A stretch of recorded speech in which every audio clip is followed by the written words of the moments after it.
Hey guys, Ashlane here, coming at you today talking about assisting in Gods of Olympus. This is going to be a guide to the best methods of assisting your alliance mates, which is a really important part of the game. Now, you can see here Morph is attacking. We're going to go ahead and assist him live, and as we do so, we'll talk about some of the popular elements of assisting, some different strategy methods, some do's and do-nots, and we'll go into more elaborate strategy involving temples and involving monuments. So here we can see that Morph is playing things a little bit safe and slow on this attack, meaning that his gods aren't going directly into the base. So what we're going to do is, you can see there's 5 of us right now defending. You can see up in the top left-hand corner the number 5, followed by another bigger number. That's the amount of alliance mates who are actually helping Morph live right now in real time in this battle. So what we're doing here is building this wall of archers, which is a very popular assisting strategy. If you see a bunch of your alliance mates helping by adding to those archers, you should probably do the same. Now, as we do that, we're going to go ahead and look around the base and look at this archer range here. We can take this out using some of our hoplites. Now, hoplites have more health and do more damage, so it's important to use them whenever possible. Now, a couple exceptions to that, though, is when you're having to deal with a Greek fire tower. They do a lot of heavy damage to close range in a splash formation, so you certainly don't want to go ahead and head into one of those Greek fire towers. But otherwise, try to use the hoplites unless you're using a wall of archers or you're dealing with a Greek fire tower. So as you can see, we've actually helped Morph out a lot. Me and 4 of my other alliance mates have added almost 500 troops to this battle. So we're going to keep picking off these academies. Well, he just charmed that academy. But you can just keep picking off this academy. We'll work on this one up here. And you can see the hoplites. Well, we got victory, so it doesn't even matter. But these are the alliance assistants. My alliance is very active. We have now 100 members, and things are going really smoothly. A lot of people helping out. You can see here, let's take a quick look at my alliance here. Elite Nation, you can see I'm at the bottom of your screen there. I have just shy of 60,000 troops donated, or assisted I should say, and that's only within a 2-week span that I've been playing. So, but there's actually some useful posts on the forums regarding assisting.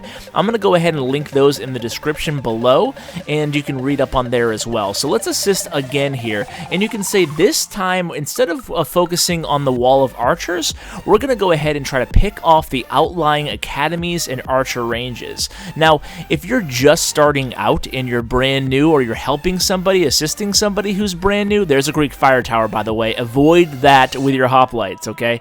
But if you're starting out with somebody who's brand new and they're not hitting these more upgraded bases, what you want to do is just go directly for the temples. So you can go for the temples on the new players and help them achieve the win condition.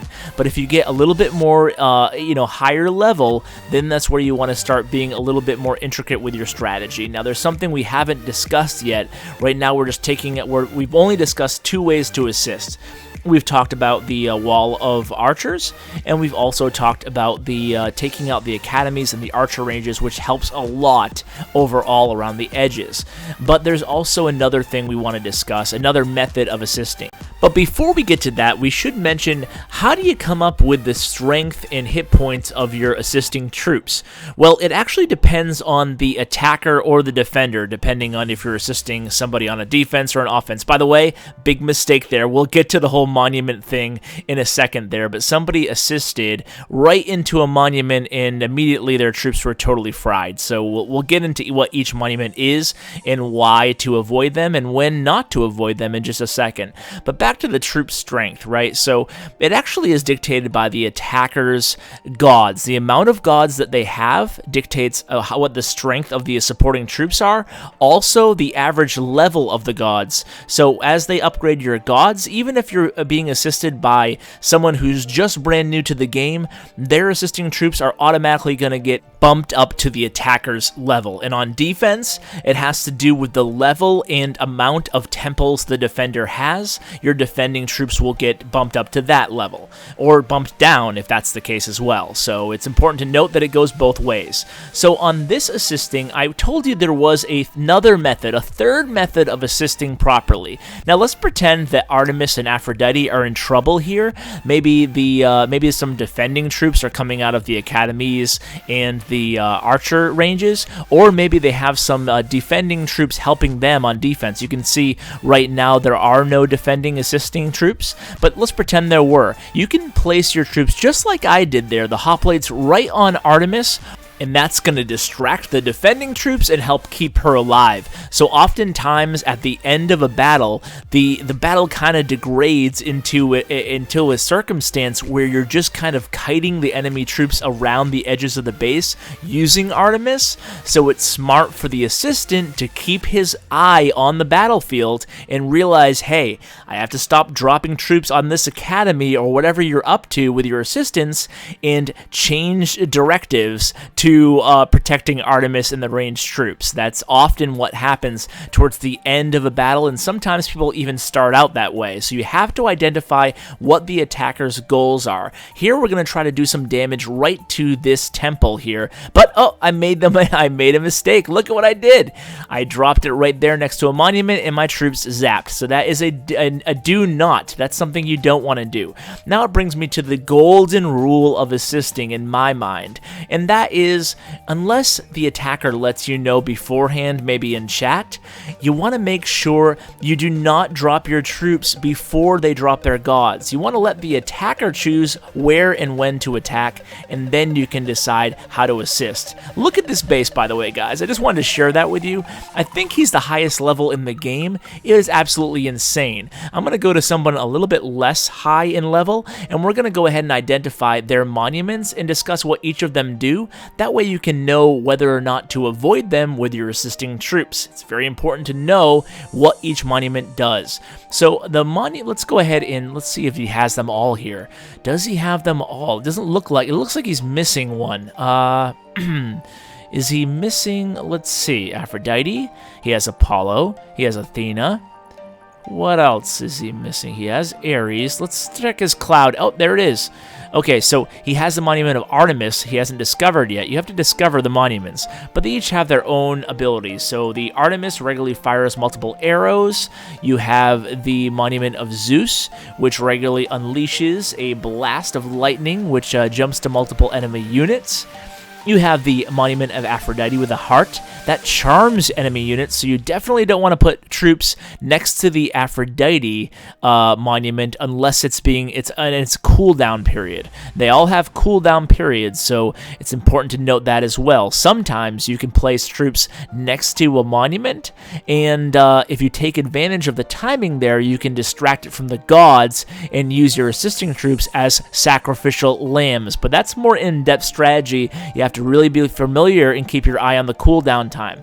Now, the monument of Ares, a lot of people consider the most dangerous monument of them all. So attackers often start their attack going right into the monument of Ares. So that's something to keep in mind there. Just be careful to keep your assisting troops away from these monuments in most cases. So especially the monument of Aphrodite, because you don't want your troops to be charmed and then turn against the attacker. Then you're just doing more harm than good. So now, don't make the mistake I just did and put your troops next to that academy. They'll just get zapped by the monument of Apollo. So be very careful when assisting.